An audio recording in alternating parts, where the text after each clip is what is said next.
Hi friends, మా videos మీకు నచ్చితే మా ఛానల్ని సబ్స్క్రైబ్ చేసి బెల్ ఐకాన్ నొక్కండి. Thank you. Hi friends, Shri Gajanan Maharaj చరిత్ర 7వ భాగం మొదలు పెడదాం. ఒకరోజు గజానన్ మహారాజ్ గారు హరిపటేల్ తీసుకుని పాండాపూర్ విఠల స్వామిని దర్శించారు. గజానన్ మహారాజ్ పాండాపూర్ చేరి పవిత్ర చంద్రబాగ్ నదిలో స్నానం చేసి శ్రీ పాండురంగ స్వామిని దర్శించటానికి మందిరానికి వెళ్లి ఇలా అన్నారు: ఓ భగవంతుడా, పాండాపూర్ నాథ, భక్తులను కాపాడేవాడా, నా అభ్యర్థన వినండి. మీ ఆజ్ఞ అనుసారం ఈ భూప్రపంచంలో నేను జీవించి పవిత్రులైన వారి కోరికలు తీర్చాను. నా పని ఈ ప్రపంచంలో అయిపోయింది. అది మీకు తెలుసు. ఓ పాండురంగ, నాకిక వెళ్లేందుకు అనుమతి ఇవ్వండి. నేను వైకుంఠంలో మీ పాదాల వద్ద స్థిరపడాలని అనుకుంటున్నాను అని శ్రీ గజానన్ మహారాజ్ చేతులు కట్టుకున్నారు. హరిపటేల్ నుండి వేరవుతున్నందుకు స్వామి కళ్ళు నీళ్లతో నిండాయి. ఇది గమనించిన హరిపటేల్, ఓ దేవా, మీ కళ్ళలో నీళ్ల, నా వల్ల ఏదైనా తప్పు జరిగిందా? మిమ్మల్ని నొప్పించానా? దయచేసి చెప్పండి స్వామి అని అర్థించాడు. అందుకు స్వామి, నేను చెప్పినా నీకు అర్థం అవ్వదు, వదిలేయ్. నీవు గుర్తించవలసింది, నువ్వు నేను కలిసి నడవటం ఇక సాధ్యం కాదు. పద, షేగాం వెళ్దాం. నీకు గాని నీ తర్వాత నీ వంశస్థులకు గాని ఏ వస్తువుకు లోటు రాదు అన్నారు స్వామి. శ్రావణ మాసం పూర్తయింది. గజానన్ మహారాజ్ రోజు రోజుకి నీరసిస్తున్నారు. స్వామి భక్తులతో ఒకరోజు ఇలా అన్నారు: వినాయక చవితి రోజున మీరందరూ ఆశ్రమానికి రావాలి. వినాయకుణ్ణి నిమజ్జనం చేసినట్లే ఆ రోజు నా శరీరాన్ని నిమజ్జనం చెయ్యాలి. ఎవరు ఏడవకూడదు. నేనెప్పటికీ ఇక్కడే ఉండి మిమ్మల్ని కాపాడుతాను. నేను మిమ్మల్ని ఎప్పటికీ మరువను. బట్టలు మార్చినట్లు శరీరాన్ని మార్చవచ్చు గాని ఆత్మ ఒకటే కదా. వినాయక చవితి రోజున స్వామి ఎంతో ఆహ్లాదకరంగా ఉన్నారు.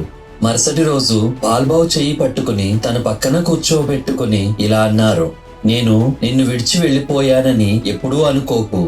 నాపై నీ భక్తిని యథావిధిగా ఉంచు. నన్నెప్పటికీ మర్చిపోకు. నేనెప్పటికీ ఇక్కడే ఉంటాను అన్నారు. ఈ విషయం చెప్పి ఆ మహాయోగి శరీరం వదిలేసి మహాసమాధి చెందారు.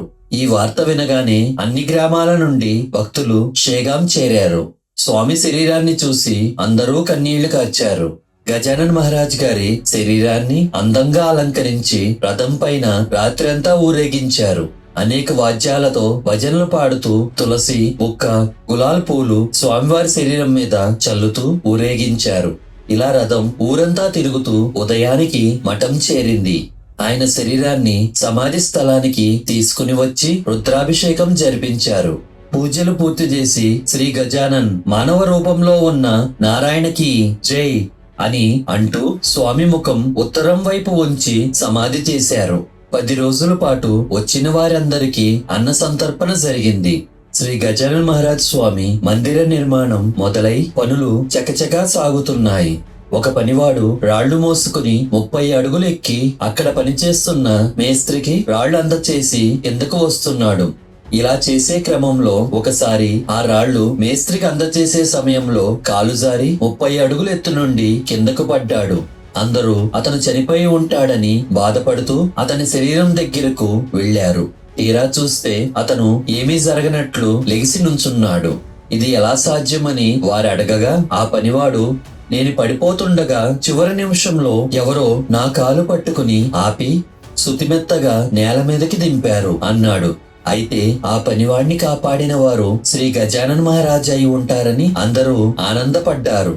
జైపూర్కి చెందిన ఒక రాజ్పుట్ స్త్రీ క్షుద్రశక్తుల ప్రభావం వలన ఎన్నో కష్టాలు పడింది. ఏ వైద్యం ఉపకరించలేదు. ఆమెకు దత్తాత్రేయ స్వామి కలలో కనిపించి శ్రీరామనవమికి షేగాం వెళ్లి శ్రీ గజానన్ మహారాజ్ గారి దర్శనం చేసుకోమన్నారు. అందుకని రామనవమికి ఆమె షేగాం చేరింది. ఆ రోజు చాలా మంది భక్తులు రావడం వలన షేగాం ఎంతో రద్దీగా ఉంది. ఆ సమయంలో సభామందిరం పనులు జరుగుతున్నాయి. మండపం పని కోసం 5 అడుగులు ఎత్తున్న రాతి స్తంభాలు పక్కన నిలబెట్టి ఉన్నాయి. అవి సరైన ఆధారం లేకుండా ఉన్నాయి. ఆ జనాల తోపులాట వలన ఆ స్త్రీ సురక్షితంగా తన 2 పిల్లలతో ఆ స్తంభం పక్కన నుంచుని ఉంది. తోపులాటలో ఆ స్తంభం ఆ స్త్రీ అలాగే ఆమె పిల్లల మీద పడింది.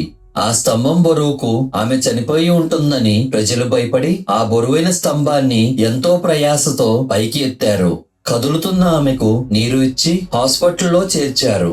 హాస్పిటల్లో ఆమెను పరీక్షించి ఆమెకు ఎటువంటి గాయం అవలేదని నిర్ధారించారు. ఆ స్తంభాన్ని ఆమె మీద గజానన్ మహారాజ్ గారు పడేసి ఆమెలోని క్షుద్రగణాన్ని తరిమివేశారని భక్తులు అనుకున్నారు. ఆ రోజు నుండి ఆ స్త్రీ సమస్యలన్నీ మాయమై పూర్తిగా కోలుకుంది.